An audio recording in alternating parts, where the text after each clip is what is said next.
Hello everyone, welcome back to the channel. Friends, आज हम करने जा रहे हैं लिटरेरी क्रिटिसिज्म का topic number 3। In previous videos we have done Aristotle and John Dryden, जो पहले दो टॉपिक्स हैं हमारे लिटरेरी क्रिटिसिज्म का। जो भी बच्चे जो है जीआईसी लेक्चरर की प्रिपरेशन कर रहे हैं, तो उनमें जो है लिटरेरी क्रिटिसिज्म का जो टॉपिक दिया है, तो हम जो है वो कर रहे हैं। ठीक है, जिसमें से दो टॉपिक्स हो गए हैं कवर। ठीक है, और आज करने जा रहे हैं हम तीसरा टॉपिक, जो कि है डॉक्टर सैमुअल जॉनसन का। तो ये आज हमारी होने जा रही है क्लास नंबर 3। ठीक है, इसमें थ्योरी प्लस हम इम्पॉर्टेंट एमसीक्यूज देखेंगे। तो अगर हम बात करेंगे जो है हमारे डॉक्टर सैमुअल जॉनसन, ठीक है, तो इनका जो डेट ऑफ बर्थ रहा है वो है 18 सितंबर। ठीक है, 18 सितंबर 1709। ठीक है, और डेथ इनकी हुई थी 13 दिसंबर इन 1784। ठीक है, जब डेथ इनकी हुई तो ये अराउंड 75 ईयर्स के थे। और उसके बाद अगर हम इनकी बात करेंगे ऑक्यूपेशंस की, तो ये क्या थे? इंग्लिश एसेइस्ट थे। ठीक है, लेक्सिकोग्राफर प्लस बायोग्राफिकल और पोएट थे। ठीक है, Samuel Johnson offer refers to as doctor Johnson भी कहा जाता है। ठीक है, और इनको जो है बहुत ज़्यादा याद रखा गया है। इनकी 2 वॉल्यूम्स थी डिक्शनरी ऑफ इंग्लिश लैंग्वेज। ठीक है, और उसके बाद जो है इनकी सेकंड जो एडिशन था वर्क का, वो था शेक्सपियर का। ठीक है, तो अब moving to our topic his critical works, जिसमें सबसे पहले हम बात करेंगे life of the most eminent English poets. ठीक है, और उससे रिलेटेड हम लोग क्वेश्चन करेंगे। तो ये जो वर्क उनका क्रिटिकल वर्क था, इसको जो है हम लाइव्स ऑफ द पोइट्स के नाम से भी जानते हैं। ठीक है, जिसमें इन्होंने short biographies and critical appraisal of 52 poets, ठीक है, ये सारे बिलोंग करते थे 18th सेंचुरी को। और इनको इन्होंने इस तरीके से अरेंज किया था, मतलब कि हम कह सकते हैं अरेंज रफली बाय डेट ऑफ डेथ। ठीक है, from the late 18th century expanded editions and updates began to appear. तो इसमें अगर हम बात करेंगे किन किन राइटर्स का जिक्र करा है, तो जॉनसन ने जो है बायोग्राफिकल जो पीसेस थे in 1740 first on Jean Philippe, Baratier, Robert Blake, Francis Drake. तो ऐसे इस करके इन्होंने जो है टोटल 52 राइटर्स की बायोग्राफीज जो है इसमें ली हैं। उसके बाद इन्होंने अपने क्रिटिकल जो वर्क है उसमें the plays of William Shakespeare का जिक्र करा है। ठीक है, और द रैम्बलर का जिक्र करा है। तो इन तीनों वर्क से रिलेटेड हम लोग क्वेश्चंस करेंगे, लेकिन आज हम पहले लिमिटेड क्वेश्चन करेंगे। ठीक है, और उसके बाद जो है नेक्स्ट वीडियो में हम लोग जो है क्वेश्चंस करेंगे the plays of William Shakespeare का। तो चलिए आज की जो हमारे इंपॉर्टेंट एमसीक्यूज हैं उनसे हम शुरू करते हैं। डॉक्टर सैमुअल जॉनसन का तो हमारा आज का जो पहला क्वेश्चन है वह है, who is the author of the lives of the most eminent English poet? ठीक है, अलेक्जेंडर पॉप, सैमुअल जॉनसन या फिर विलियम वर्ड्सवर्थ, जॉन ड्राइडन। तो इसका आंसर क्या है? हमारा सैमुअल जॉनसन का वर्क है बायोग्राफी ऑफ 52 पोइट्स, याद रखना है। नेक्स्ट है हमारा अगला क्वेश्चन है, in which year was lives of the most eminent English poets originally published? ठीक है, ओरिजिनली जो है ये कब पब्लिश्ड हुई थी? तो ये ओरिजिनली जो है पब्लिश्ड हुई थी हमारी 1779 से 1781 में। ठीक है, करेक्ट आंसर ये है इसका, ऑप्शन नंबर बी। नेक्स्ट है हमारा अगला question, how many poets biographies are included in Johnson's work? किसने? तो ऑप्शन नंबर सी, 52 का जो है जिक्र करा, जो बायोग्राफीज थी उसका कलेक्शन था। नेक्स्ट है हमारा, by what shorter title his is lives of the most eminent English poets commonly known? Poets of Britain, Johnson's poet, या लाइव्स ऑफ द पोइट्स, या फिर एमिनेंट पोइट्स?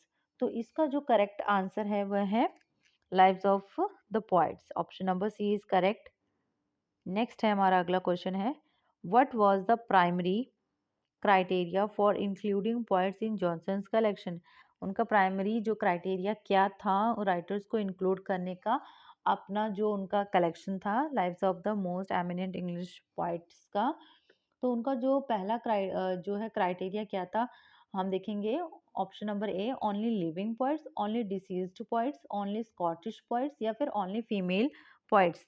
तो इसका जो है करेक्ट आंसर जाएगा ऑप्शन नंबर बी, जो कि है हमारा ओनली डिसीज्ड पोइट्स। ठीक है, ये आगे पीछे हो गए हैं। नेक्स्ट हमारा क्वेश्चन नंबर 6 क्या कह रहा है, which of these points was not included in Johnson's collection due to disapproval. ठीक है, अगर हम इसको डिटेल में पढ़ेंगे तभी हम ये क्वेश्चंस को जो है अटेम्प्ट कर पाएंगे। एक बार इन राइटर्स की लिस्ट जरूर देखेंगे। ठीक है, मैं कोशिश करूंगी कि अगले नेक्स्ट वीडियो में मैं जो है इनकी लिस्ट आपको जरूर प्रोवाइड करूं। तो जो है अगर हम कहें कि included in Johnson collection due to disapproval के बारे जो है नहीं इंक्लूड हुए थे, कौन से थे, John Milton, Charles Churchill, Alexander Pope या विलियम कॉलिंस। तो इसका जो है करेक्ट आंसर है हमारा option number B, Charles Churchill. ठीक है, और इसके अलावा भी जो ओमिशन थे, मतलब कि चार्ल्स चर्चिल के अलावा जो है ओलिवर गोल्ड स्मिथ भी थे राइटर, जिनको जो है नहीं इंक्लूड किया गया था क्योंकि कॉपीराइट का कोई इशू था। ठीक है, और वुमेन पॉइंट्स भी थी इसमें जो क्रिटिसिज्म की वजह से उनको भी नहीं इंक्लूड किया गया था। ठीक है, तो 3 नाम हो गए हमारे, Charles Churchill and Oliver gold Smith. अगर ऑप्शन में होता तो 2 राइटर हो जाते, पॉइंट्स हो जाते, और विमेन राइटर्स। ठीक है, ये बात याद रखने वाली है। नेक्स्ट है हमारा question number 7, Johnson began writing biographical pieces in which year. इन्होंने कब शुरू किया था, कौन से साल में जो है बायोग्राफिकल जो है इनकी पीसेस थी, इनको जो है इन्होंने स्टार्ट किया था। 1730, 1740 या 50 या फिर 60। तो इसका करेक्ट आंसर है 1740। What was Johnson's first extended literary biography? First extended literary biography कौन सी थी? Life of Alexander Pope, life of John Milton, या फिर life of mister Richard Savage, या फिर लाइफ ऑफ एडमंड पॉटल। तो इसका करेक्ट आंसर है हमारा लाइफ ऑफ रिचर्ड सैवेज। ठीक है, उसके बाद जो हमारा अगला क्वेश्चन है वह है, विच publisher proposed a competing 109 volume set of poets in 1777? Thomas Cadell, William William Strahan, John Bell, या फिर थॉमस डेविस। तो इसका जो करेक्ट आंसर है वह है John Bell. Option number B is correct. Next है, how much did Johnson charge for writing the biographical prefaces. जो जॉनसन लिखते थे बायोग्राफिकल प्रीफेसेस, ठीक है, बायोग्राफिकल प्रीफेसेस जो लिखते थे उसका कितना जो है मनी वो लेते थे, 100 गिनीज, 500, 200 या फिर 1000 गिनीज। तो जो करेक्ट आंसर है इसका 200 गिनीज। ठीक है, option number B is correct. In what year were the collected prefaces offered separately as a 6 volume work? कौन सा ईयर था, 1779 या फिर 1780 या 1781 या फिर 1785? तो फ्रेंड्स इसका जो करेक्ट आंसर है वह है 1781। Option number C is correct. Next हमारा क्वेश्चन है, who wrote the life of Edward Young at Johnson's request. Johnson की रिक्वेस्ट पे किसने ये वर्क लिखा था, the life of the Edward Young? तो इसको लिखा था क्या, Thomas Gray, sir Herbert Croft, John Scott, या फिर Edmund Smith? So the correct answer is sir Herbert Croft. Option number B. Question number 13, which female poets omissions drew criticism of Johnson's work? Anne Finch, Lady Mary Wortley Montagu, या फिर none, या फिर both A and B? So इसका जो correct answer जाएगा हमारा वो होगा Anne Finch plus Lady Mary. So answer is option number C. Johnson's prefaces typically included which elements? तो उनकी जो प्रीफेसेस थे उनमें जो है कौन सा एलिमेंट्स जो क्या था, इंक्लूडेड था? Biography, character study, critical assessment, या फिर option number B poems, biography, letters, personal anecdotes. Option number C letters, poems, या फिर critical essays only. So the correct answer is option number A biography होती थी, उनका character जो है study होता था, प्लस क्रिटिकल असेसमेंट होती, तो option number A is correct. Which points dissertation on epitaph was included at the end of his life's biography. So Alexander Pope, John Dryden, William Collins या फिर option number D Richard Savage. The correct answer is option number A Alexander Pope. Next question है who published essays responding critically to Johnson's judgment in 1785. ठीक है, who published essays, किसने ऐसे publish किया था responding critically to Johnson judgement in 1785। ठीक है, तो इसका जो है करेक्ट आंसर क्या होगा एडमंड या फिर जॉन स्कॉट या फिर विलियम मैसूम या फिर हम देखेंगे ओलिवर गोल्ड स्मिथ, इनमें से क्या। So the correct answer is option number B John Scott. Next हमारा क्वेश्चन है Johnson's work was initially commissioned to compete with which type of publication? Collection work of Scottish poets या option number B a series of foreign poets, a dictionary of English literature या biographies of living authors. So the correct answer will be option number A collector works of Scottish poets. Next question है which poet received the longest essay in Henry Francis Carey's continuation of Johnson's lives. So इसका correct answer क्या होगा Oliver Goldsmith, William Mason, Samuel Johnson या फिर option number D Erasmus Darwin. So तो इसका जो है करेक्ट आंसर होगा हमारा option number B Samuel Johnson. Which poet received only 20 pages in Carey's continuation?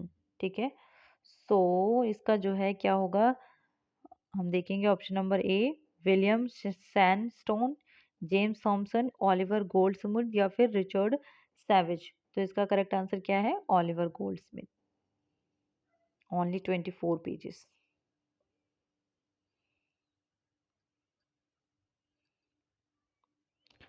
अगला क्वेश्चन है Johnson's work has been criticised for prejudice against which poets style.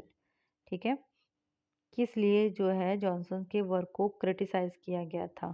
ठीक है, for prejudice against which poets style, John Dryden के style के लिए, Abraham Kawale, Alexander Pope या फिर Thomas Gray. तो उन्होंने जो है ऑप्शन नंबर बी इसके लिए अब्राहम कावले के लिए जो है क्रिटिसाइज किया गया था। Question number 21 who engraved the heads of authors in the original edition of lives of the poets? तो इसका जो करेक्ट आंसर क्या होगा eminent artist of the time, Thomas Gainsborough, Joshua Reynolds या फिर William Hogarth. So the correct answer is option number A eminent artist of the time. Next है Johnson's included some previously published material in the collection. ठीक है, जो है पीछे publish हुआ material था which poet's article appeared in Gentleman's magazine. ठीक है, तो इसका जो है करेक्ट आंसर क्या होगा अर्ल ऑफ रोज कॉमन या फिर रिचर्ड सैवेज या फिर विलियम कॉलिंस या John Philips. So the correct answer is Earl of Roscommon. ठीक है, option number A is correct. Johnson suggested the inclusion of which poet's work in his collection? Inclusion of which poet's work उनकी collection में। ठीक है, सो इसका जो correct answer क्या होगा जॉन पॉम्फ्रेट होगा, थॉमस याल्टन होगा या इजाक वाट्स होगा या फिर ये सारे ही होंगे। सो इन्होंने क्या किया रहा था इसका जो करेक्ट आंसर क्या है ये तीनों ही जाएंगे। ठीक है, John Pomfret, Thomas Yalden, Isaac Watts, all of the above, option number D is correct. How were the original prefaces initially made available? For general sale in shops only to subscriber of the full set of poets and newspaper serial free in pamphlets. इसका जो है correct answer क्या जाएगा हमारा option number B, only to the subscribers of the full sets of poets. So today's last question is question number 25. Which edition of Women's Poets may have been a conscious supplement to Johnson's all men male series? Poems by eminent ladies 1755, The Female Poets of England 1760, Women Writers of Britain 1781 या फिर lady poets anthology 1785। तो इसमें जो correct answer है हमारा option number A, poems of eminent ladies. ठीक है, तो आज हमने करे 25 क्वेश्चंस रिगार्डिंग हमारे जो हैं सैमुअल जॉनसन्स के, और नेक्स्ट वीडियो में हम कोशिश करेंगे कि जो है इनके अदर क्वेश्चंस हैं अदर वर्क के ऊपर, जैसे preface to the plays of William Shakespeare, ठीक है, जो इनके वर्क है क्रिटिकल, तो उसके ऊपर जो है हम क्वेश्चंस लेके आएंगे कुछ और प्रैक्टिस करेंगे। तो चलिए मिलते हैं नेक्स्ट वीडियो में।